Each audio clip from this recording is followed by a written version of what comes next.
ఒకటి smile.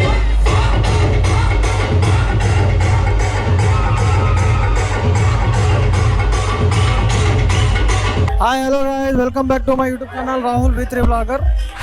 So నా voice మీకు వినిపిస్తుందో లేదో తెలియదు కానీ ఇది వచ్చేసి Hanuman Jayanti rally 2024. Every year అయితే హనుమాన్ జయంతి ర్యాలీ అయితే ఘనంగా సెలబ్రేట్ చేసుకుంటాం మేమైతే నిజామాబాద్ పీపుల్ అంతా. సో నేను ఎవ్రీ ఇయర్ అయితే వస్తాను ఈ ర్యాలీకి, ఎవ్రీ ఇయర్ అయితే పార్టిసిపేట్ చేస్తాను ఈ ర్యాలీకి, నేను మా ఫ్రెండ్స్ అందరు గ్యాంగ్ అంతా. సో చూడండి, ఇది వచ్చేసి దేవి రోడ్లో చాలా క్రౌడ్ ఉంది గాయస్. ఇక్కడైతే మీరు ఎప్పుడైనా విజిట్ చేశారా నిజామాబాద్ ర్యాలీ, హనుమాన్ జయంతి ర్యాలీకి ఎప్పుడైనా మీరు విజిట్ చేసి ఉంటే నా కమెంట్ సెక్షన్లో కమెంట్ చేసి చెప్పండి గాయస్.